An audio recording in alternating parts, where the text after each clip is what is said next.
What's up YouTube, it's your boy Nash here, welcome back to the channel, and today I have another top 10 video for you guys to end 2020.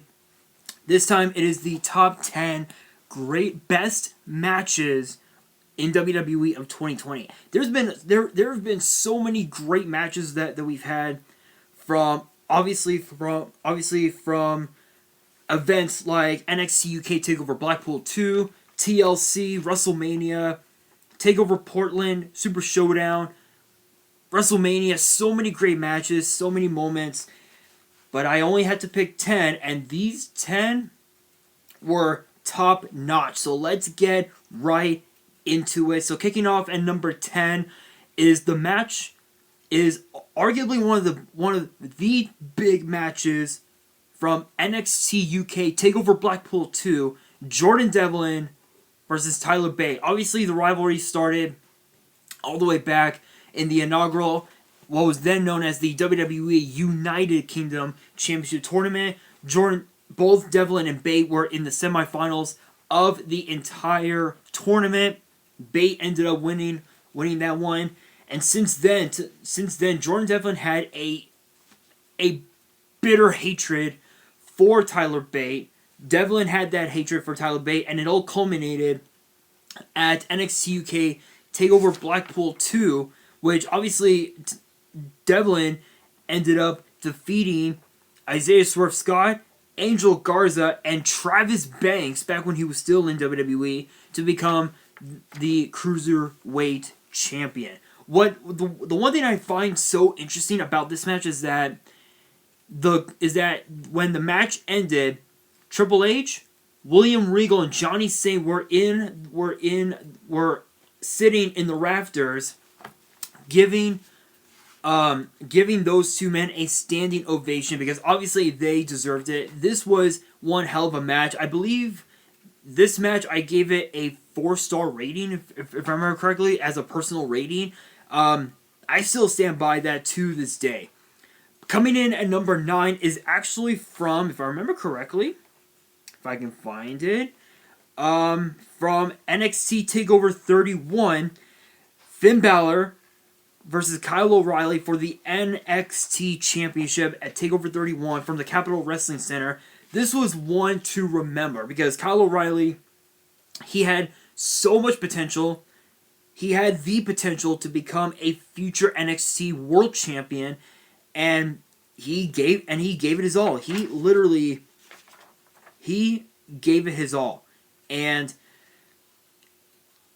he proved to Finn Balor, not just to Finn Balor, but to the entire NXT universe, the entire WWE universe, that Kyle O'Reilly has what it takes to become NXT champion. And we now know that next week, this upcoming Wednesday at NXT New Year's Evil, it will be Balor versus O'Reilly round 2 for the NXT title. This will determine whether or not O'Reilly truly has what it takes to become NXT champion. This match was absolutely incredible. Such a big highlight for the career, not of Finn Balor, but of Kyle O'Reilly, not as a member of the Undisputed Era, but just as a WWE superstar in general. Hands down, one of the best matches from that card, period. So coming in at number 8 is actually from none other than Backlash. And I am talking about the greatest wrestling match ever. Edge and Randy Orton. This match was absolutely insane. This rivalry between Edge and Orton dates all the way back to when Randy Orton was a part of the faction known as Evolution. These two have had so many great matches together, whether they were adversaries or even allies. They've had their fair share. Obviously, Edge and Orton had become what was then known as the World Tag Team titles, now the Raw Tag titles.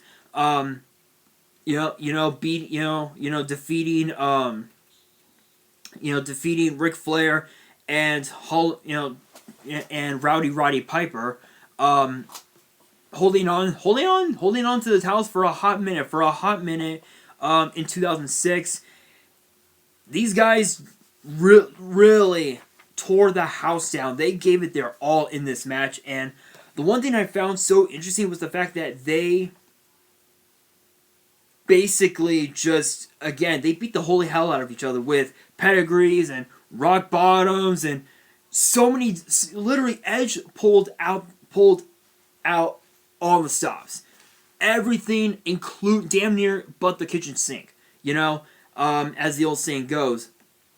And it's funny because obviously for me, I grew up watching Edge and Randy Orton, going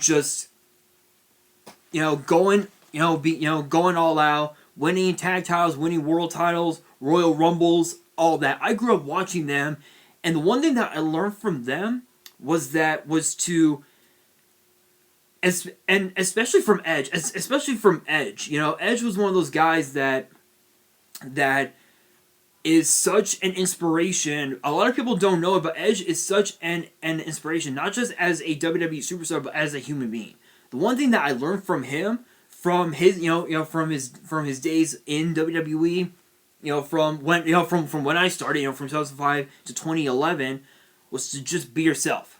That was one of the big things that I learned from him, and it proved out to be true. And this match, the greatest wrestling match ever, was absolutely incredible. In fact, I think that was actually one of the nominees for one of the Slammy Award nominees for Match of the Year, actually. So, hell of a match. You guys should definitely watch it if you guys hadn't already.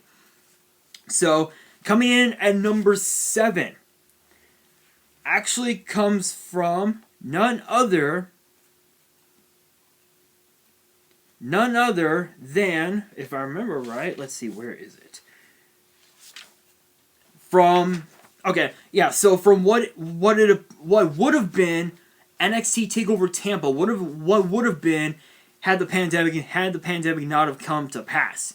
Keith Lee, Dominik Dijakovic, and Damian Priest in a triple threat match for the North American Championship. This match was absolutely incredible. 3 heavy hitters duking it out.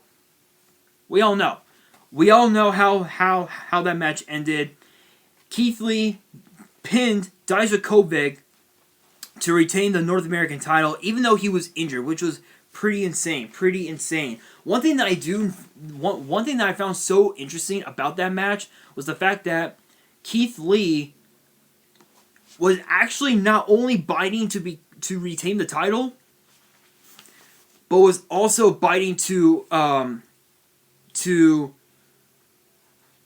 become NXT champion. Obviously he did that, but at Takeover, what was it? Takeover 30? Yeah, Takeover 30. He lost the NXT title to Karrion Kross, but it came with a price. Even though Keith Lee lost, he also won at the same time because Karrion Kross had to relinquish the title due to injury. So, again, that match was absolutely incredible. Such great chemistry from all 3 men. It was absolutely insane. Coming in at number 6 comes from WrestleMania earlier this year, and it's none other than a match. The match everybody wanted to see. Drew McIntyre, Brock Lesnar for the WWE title in the main event of WrestleMania on Night 2 of WrestleMania 36. This match actually lasted 5 minutes? 5 minutes, and it took 4 Claymores for Drew McIntyre to beat Brock Lesnar to become WWE Champion.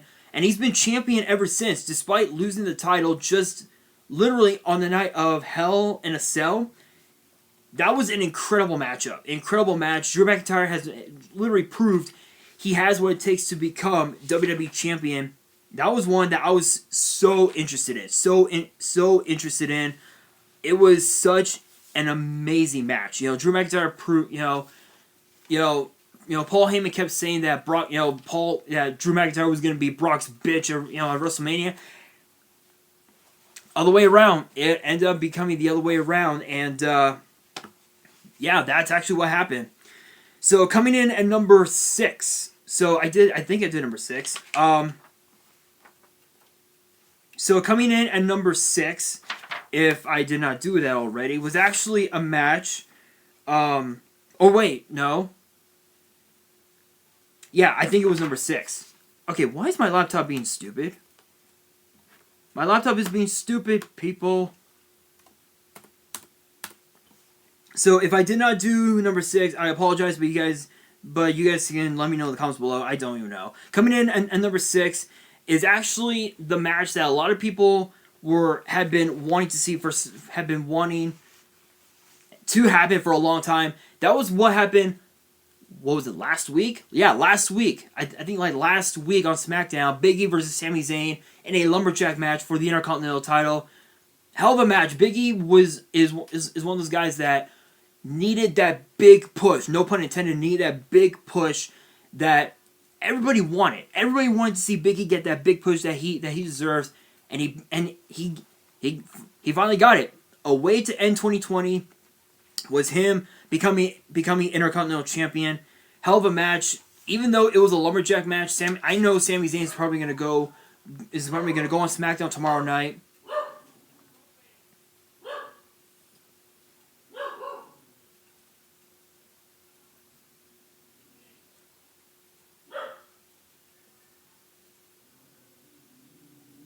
Yeah, if you guys hear it's my dog.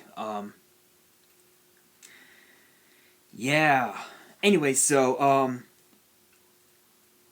yeah, it was one. Yeah, so Big E, he needed that push. Even Corey Graves on commentary kept saying for months that he needs that big push, and he actually got it. So big shout outs to Big E. But I know Sami Zayn tomorrow night on SmackDown, the first SmackDown of 2021, he's gonna go on stage and be like, dude, that was a fluke. So, but coming in at number 5 comes from NXT UK TV from a few weeks ago. Walter versus Ilya Dragunov for the NXT UK Championship with no fans, mind you, no fans. But given the fact that these guys had been in the ring together with like less than like 10 people at on the independent scene, they were no strangers to it. So this was so incredible. They knew how to work their craft with no fans. They knew how to work it. And Walter has been NXT UK champion for what? Almost 2 years. Almost 2 years. It'll be 2 years this upcoming WrestleMania weekend. It'll be 2 years this upcoming WrestleMania weekend. And he could very may well surpass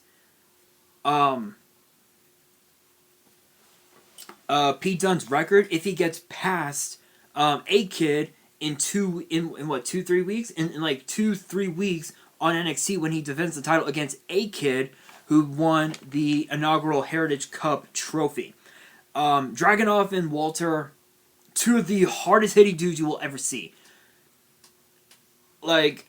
Walter is cool, calm, collected, but knows how to get the job done in the ring. Ilya Dragunov is more high octane speed, just in your face, And even with that, they proved to they were also, I think they were nominated for the NXT Year-End Awards for Match of the Year, and I think that was won by, if I remember correctly, I think it was the Triple Threat match, for the NXT Women's title, if I remember correctly. Yeah, if I remember. No. It was O'Reilly and Balor at TakeOver 31. That was the Match of the Year award. That match was insane. That match was absolutely insane. I think I did a review video on that a while back, but that was that proved that those two men have what it takes to be in the main roster, hands down. But coming in at number 4, also comes from NXT TakeOver 31. From TakeOver 31, for the first time ever, the NXT Cruiserweight Championship invaded the main show, not the pre-show, the main show. Santos Escobar, Isaiah Swerve Scott for the NXT Cruiserweight Championship. And the funny thing is that it literally took the rest of Legado del Fantasma for Santos Escobar to retain the title with a facebuster on Isaiah Swerve Scott. Santos Escobar became the only man to bring the Cruiserweight title to the main show of NXT TakeOver, and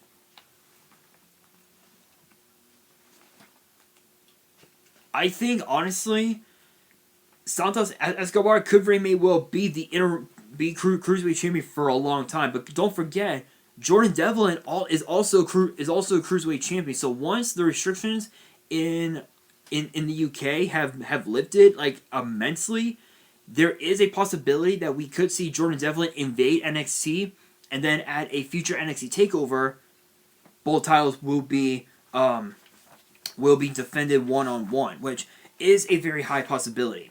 But coming in at number 3 comes from Clash of Champions, and this match, this was one of those matches that a lot of people wanted to see. A lot of people wanted to see, like, this was something that nobody had expected. Roman Reigns, Jey Uso, Clash of Champions for the Universal Championship. Jey Uso, ever since his brother Jimmy had been sidelined with an injury earlier this year in 2020, Jey Uso was on such an incredible roll. He had won a Fatal 4-Way to become the number 1 contender for Roman's title at Clash of Champions, which that match was. It was so heartbreaking because Jey Uso would not give up. He would not give up no matter what.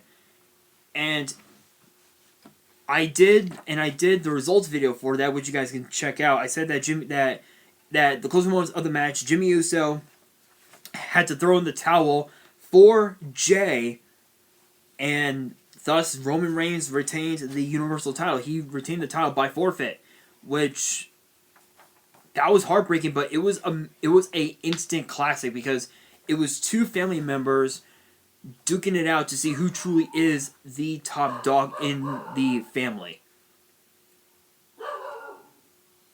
And I swear that dog needs to shut up. That dog needs to shut up.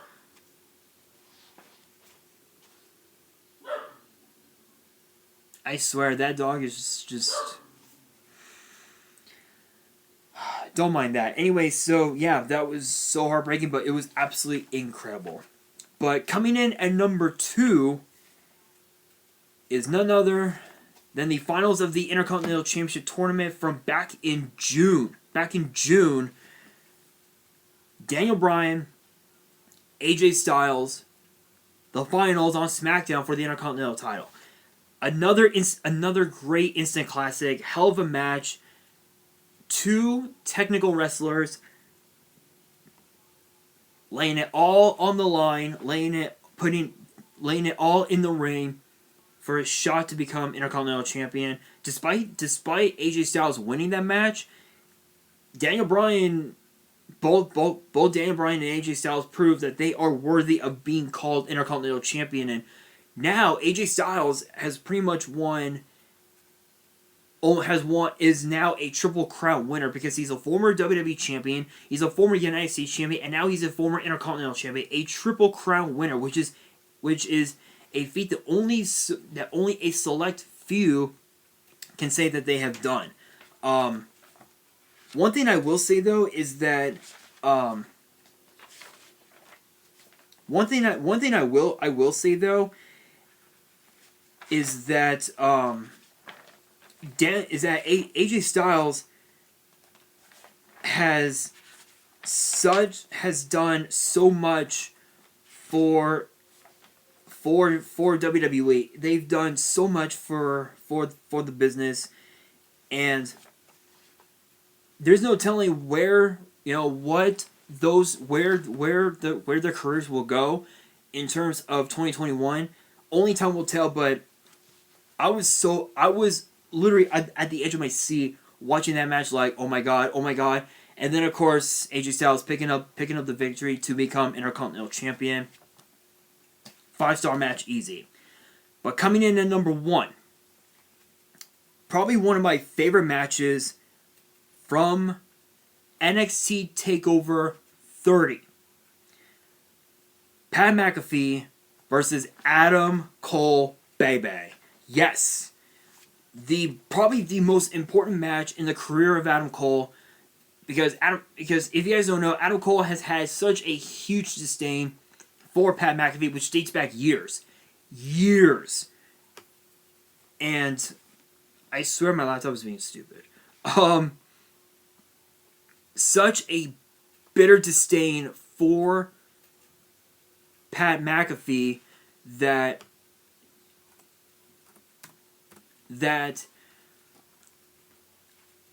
it had to come down to this. It had to come down to this, and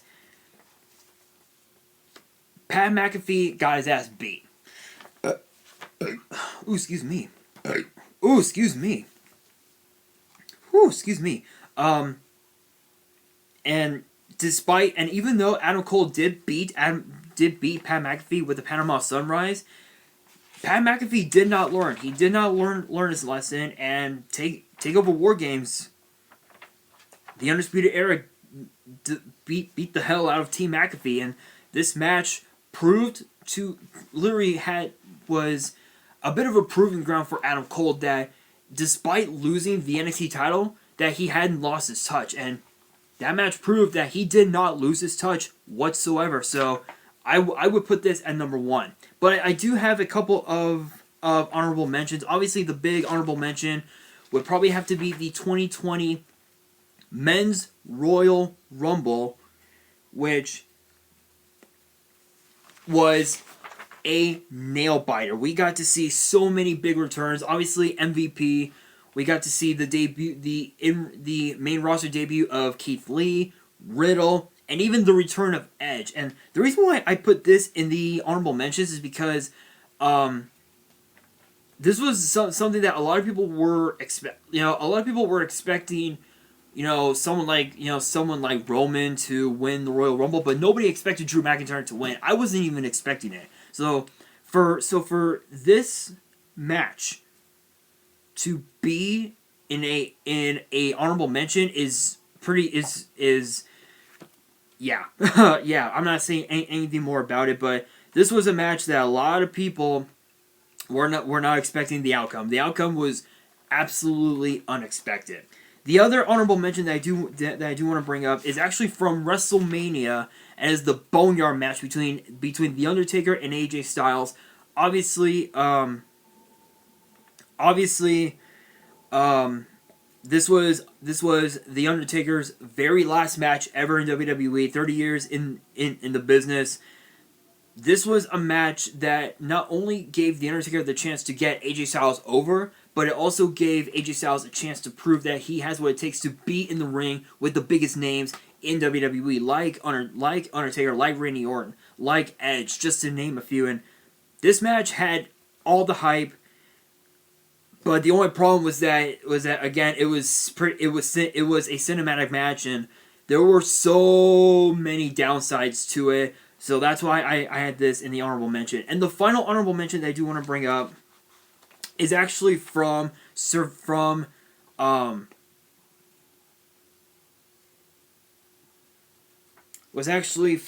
I remember right, was it Backlash or?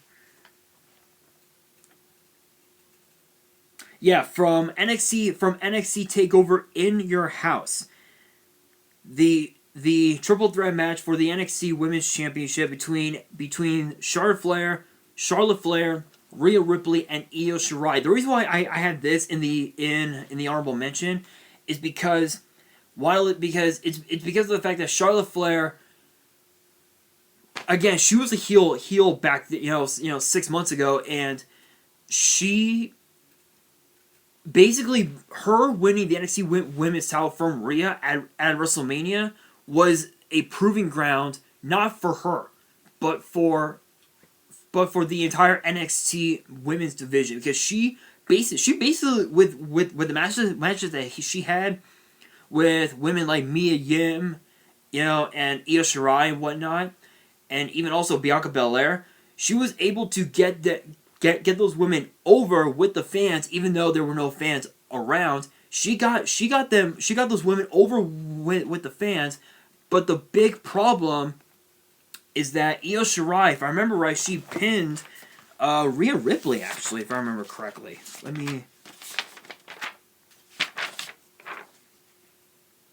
Yeah, she pinned Rhea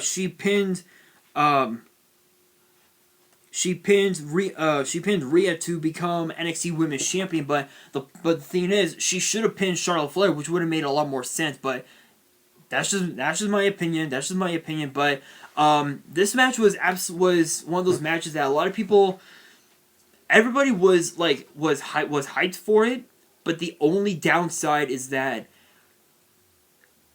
it didn't have the outcome that most fans wanted, you know, because it was basically with Rhea Ripley and Io Shirai, it was basically 50-50, you know, half the fans wanted Rhea Ripley to win, the other half wanted Io Shirai, so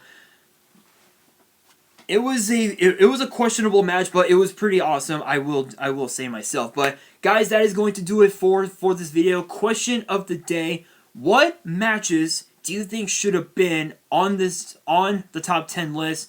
Let me know in the comments below. And that is going to do it for this video. Hopefully you guys enjoyed. If you did, smash that thumbs up button. If you guys are new to the channel and you guys want to see more top 10 videos in the foreseeable future, definitely hit that subscribe button and hit that notification bell so you guys don't miss out on any new content that comes your way. Follow me on Twitter and Instagram. All the links are down in the description. Guys, this is the last video of 2020. Tomorrow will be the first video of 2021. Yu-Gi-Oh's Biggest Issue coming up tomorrow. My brand new series. I am excited for it. I am so excited for it. It's going to be awesome. It's going to be one hell of a series. And on that, this is your boy Nash signing out.